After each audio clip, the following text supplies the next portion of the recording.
आणि विभागीय प्रमुखांची बैठक आज इथे यशवंतराव चव्हाण प्रतिष्ठानमध्ये झालेली आहे आणि त्याच्यामध्ये जिल्हा परिषदेच्या निवडणुका, महानगरपालिकेच्या निवडणुका या संबंधामध्ये चर्चा चालू आहे। त्याच्यामध्ये आमच्या पक्षाची मागणी अशी आहे की ज्या स्थानिक स्वराज्य संस्थांच्या निवडणुका आहे, ज्या अगोदर जिल्हा परिषदेच्या निवडणुका होतील, नंतर महानगरपालिकेच्या निवडणुका होणार आहे, त्याच्यामध्ये रिपब्लिकन पक्षाला जागा मिळाल्या पाहिजे।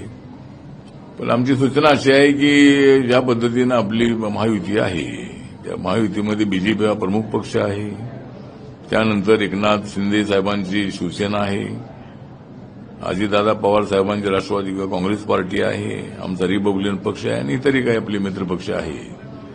तर त्या सर्वांना घेऊन ज्या ज्या पक्षाची ताकद त्या ठिकाणी आहे त्या ठिकाणी सर्वांनी मिळून निवडणूक लढवावी, अशा पद्धतीची पक्षाच्या वतीनं आमची सूचना आहे।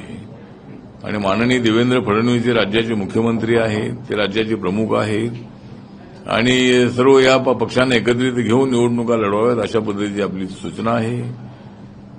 आणि मुंबई महानगरपालिका जी आहे ती मात्र सर्वांनी एकत्रितपणे लढलीच पाहिजे असा आमचा आग्रह आहे। आणि रिपब्लिकन पक्ष तसा बीजेपीच्या कोट्यामध्ये आहे। माननीय एकनाथ शिंदे साहेब आणि अजितदादा पवार साहेब महायुतीमध्ये येण्याच्या अगोदरपासून 2012 पासून रिपब्लिकन पक्ष महायुतीमध्ये आहे आणि त्यामुळे रिपब्लिकन पक्षाला स्थानिक स्वराज्य संस्थांच्या काही जागा देण्याच्या संबंधातला निर्णय घेण्याचा अधिकार हा बीजेपीला आहे आणि त्यांनी त्यामध्ये आम्हाला काही जागा द्याव्यात अशी आमची मागणी आहे। मुंबईसारख्या शहरामध्ये आमचा पक्ष हा चांगली ताकद असणारा पक्ष आहे, त्यामुळे मुंबईमध्ये आम्हाला 25-30 तरी जागा मिळाव्यात अशी आमची मागणी आहे। त्याचबरोबर अनेक वेळेला आम्ही मागणी केलेली आहे माननीय देवेंद्र फडणवीस यांच्याकडे आणि रिपब्लिकन पक्षाला एखादं मंत्रिपद मिळावं अशा पद्धतीची मागणी आम्ही अनेक वेळेला केली, पण आरपीआयला काय त्यामध्ये संधी मिळाली नाही। आता एक मंत्रिपद राहिलेलं आहे आणि रिपब्लिकन पक्षाला एक एमएलसी आणि एक मंत्रिपद द्यावं अशी आमच्या सर्व महाराष्ट्रातल्या जनतेची मागणी आहे, कार्यकर्त्यांची मागणी आहे। त्याचबरोबर 2 महामंडळाची अध्यक्षपदं आणि 50 तरी महामंडळाची सदस्यपदं जी आहेत ती आरपीआयला मिळाव्यात अशा पद्धतीची आमची मागणी आहे।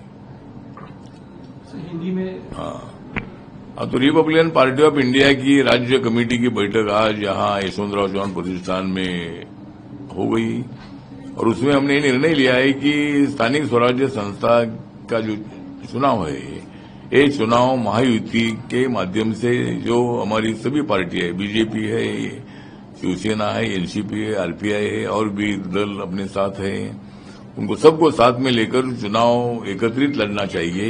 ये रिजोल्यूशन हमने हमारी मीटिंग में पास किया है। उसके साथ साथ हमारा कहना यह है कि रिपब्लिकन पार्टी वैसा बीजेपी का पहले से पार्टनर है। माननीय एकनाथ शिंदे साहब और अजितदादा पवार साहब महायुति में आने के पहले से 2012 के चुनाव में जब बाला साहब ठाकरे साहब थे तब शिव शक्ति भीमशक्ति का प्रयोग हुआ था और 2012 में रिपब्लिकन पार्टी ने बीजेपी शिवसेना को सपोर्ट किया था और तब अपने को मुंबई की महानगरपालिका जीतने का मौका भी मिला था। तो इसी तरह हमारा कहना यह है कि भारतीय जनता पार्टी ने रिपब्लिकन पार्टी को मुंबई में एक 20-25 जगह मिलनी चाहिए हमको और स्थानिक स्वराज्य संस्था में जिला परिषद है, पंचायत समिति है, यहाँ भी आरपीआई को कुछ सीटें मिलनी चाहिए। जिला परिषद की 4-5 सीटें जिले में और एक 8-10 सीटें पंचायत समिति की मिलनी चाहिए। इसके लिए भारतीय जनता पार्टी ने प्रयत्न करना है। हमारे जो रविंद्र चौहान साहब जो अभी प्रदेश अध्यक्ष बने हैं, आरपीआई का डिप्यूटेशन उनको भी मिलेगा और आरपीआई को मतलब ये स्थानिक स्वराज्य संस्थाओं में कुछ सीटें मिलनी चाहिए। उसके साथ साथ आरपीआई की एक मांग है कि भाई आरपीआई का एक मंत्री पद तो मतलब इस मंत्रिमंडल में होना चाहिए। हमारे साथ पूरा समाज है और इसीलिए रिपब्लिकन पार्टी को एक मंत्री पद देने के बारे में बहुत बार माननीय देवेंद्र फडणवीस साहब से बात हुई थी, लेकिन अभी तक उसका कुछ फैसला नहीं हुआ है। तो अभी भी एक जो मंत्री पद बाकी है तो उसमें रिपब्लिकन पार्टी को एक मंत्री पद और एक एमएलसी मिलना चाहिए। 2 हमको महामंडल के चेयरमैन भी मिलना चाहिए, 50-60 में जो महानगर पालिका कारपोरेशन के जो महामंडल के मेंबर है वो मिलना चाहिए, और यहाँ जो जिला स्तर पर जो डीपीडीसी है, बाकी कमेटियां है, एसईओ है, उसमें भी हमको प्राधान्य मिलना चाहिए। ये हमारी आज मीटिंग में चर्चा हुई है, हमारी मांग है। सर, कल पूना में यवत में घटना हुई, 2 गुटों के बीच में झगड़ा हुआ, उसको लेके क्या कहना चाहते हैं? सुप्रिया सुले ने आज प्रेस कॉन्फ्रेंस लेके कहा कि वो पूना जो यवत है वहां के लोग नहीं थे, बाहर के लोगों ने आके इस तरह से वहां पे माहौल बिगाड़ने का काम किया। मुझे लगता है कि महाराष्ट्र एक शांति का प्रतीक है। महाराष्ट्र सभी देश को दिशा देने वाला एक राज्य है। या फुले शाहू आंबेडकर जी की, छत्रपति शिवाजी महाराज की विचारसरणी यहाँ घर घर तक पहुंची है। तो मुझे लगता है कि यहाँ जाति के नाम पर, धर्म के नाम पर बिल्कुल झगड़ा नहीं होना चाहिए। कुछ भी अगर कोई मसला अगर ऐसा है तो एक साथ बैठकर उसमें उसको सॉल्व करना चाहिए। यवत में जो भी हुआ है ऐसा अच्छा नहीं हुआ है, लेकिन पुलिस ने बहुत जल्दी जाकर वहां कंट्रोल किया है, वहां पूरी शांति है।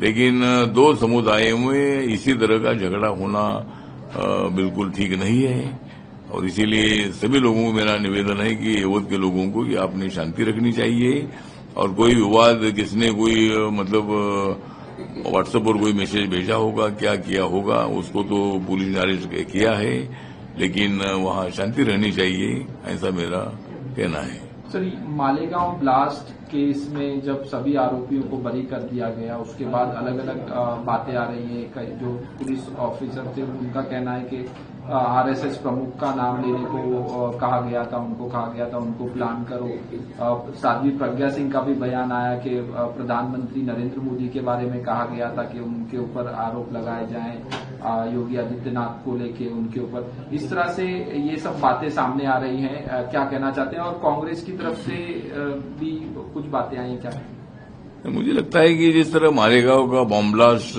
कई सालों पहले हुआ था और मस्जिद पर मतलब बॉम्ब ब्लास्ट हुआ था, तो उसमें मतलब जो भी पुलिस ने तब जांच की थी, तब कांग्रेस पार्टी और एनसीपी की सरकार थी, तब उन्होंने मतलब एक इंक्वायरी जो थी, इंक्वायरी तब हुई थी, लेकिन उसमें पुलिस ने शुरू में ये सोचकर ये फैसला लिया था कि अगर मस्जिद पर हमला हुआ है तो हिंदू लोगों के तरफ से हुआ होगा, और इसी तरह उन्होंने कुछ लोगों को, साध्वी है, पुरोहित है, कुलकर्णी है, ऐसे कई लोगों को उसमें अरेस्ट किया था। अभी एटीएस का एक अधिकारी जो इंक्वायरी ऑफिसर है वो बोल रहा है कि भाई हमारे ऊपर दबाव था कि मोहन भागवत जी जो आरएसएस के चीफ है उनको भी अरेस्ट करना चाहिए। मुझे लगता है कि ऐसे वर्दी वाले या ऑफिसर लोगों ने इसी तरह का बयान देना ठीक नहीं है। तो उनके ऊपर दबाव था तो फिर क्यों नहीं मोहन भागवत को अरेस्ट किया था?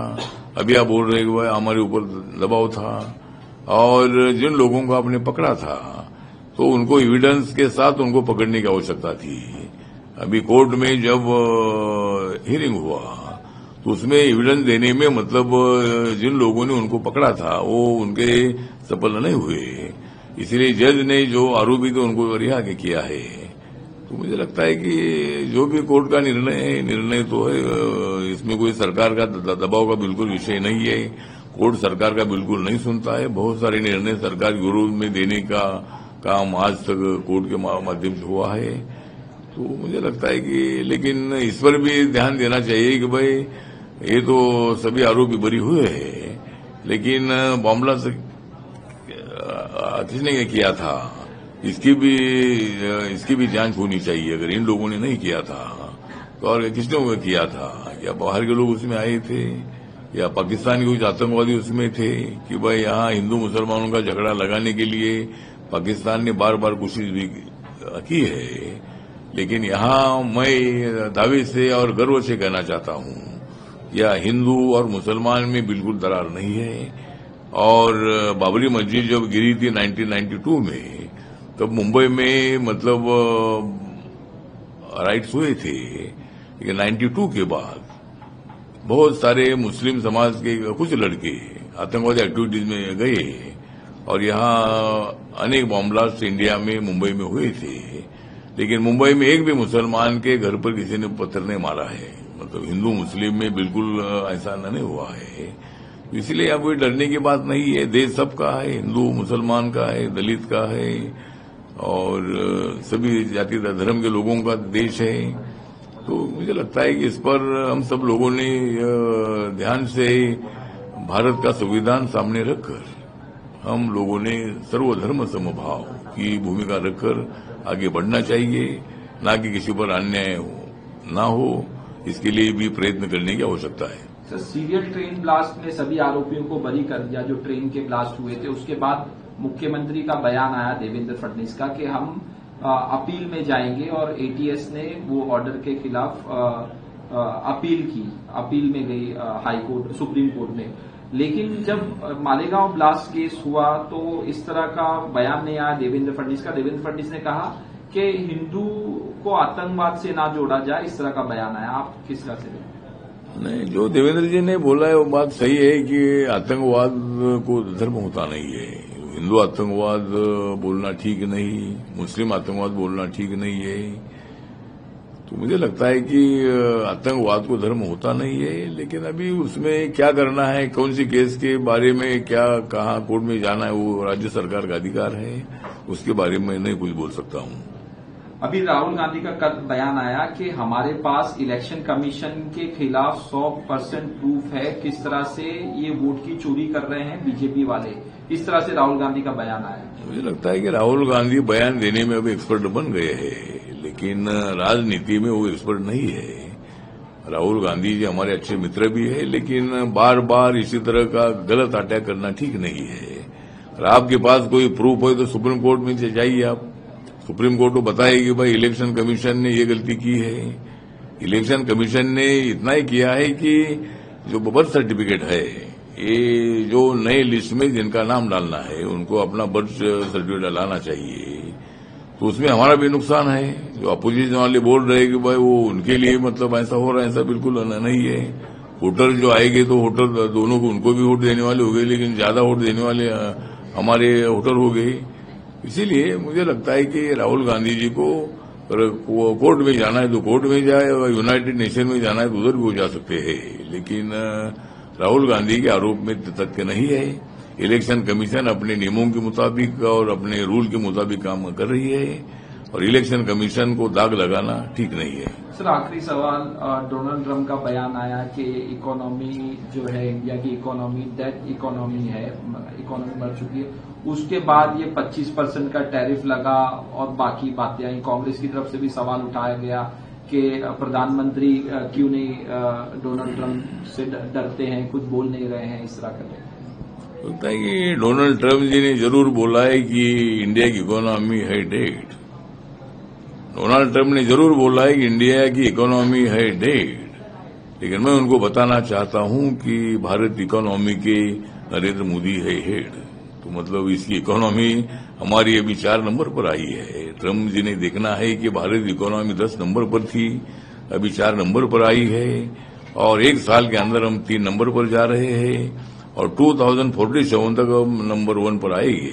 तो ट्रंप जी ने जो हमारे इकोनॉमी के बारे में बोला है ठीक बात नहीं है। और लेकिन अमेरिका के साथ हमारे संबंध व्यापार के दृष्टिकोण तो अच्छे संबंध है, लेकिन टैरिफ जो कुछ बढ़ाया है उस पर जरूर हमारी भारत सरकार गंभीरता से सोच रही है। लेकिन अमेरिका के साथ व्यापार के लिए, देश के लिए हमें संबंध अच्छे रखना चाहिए।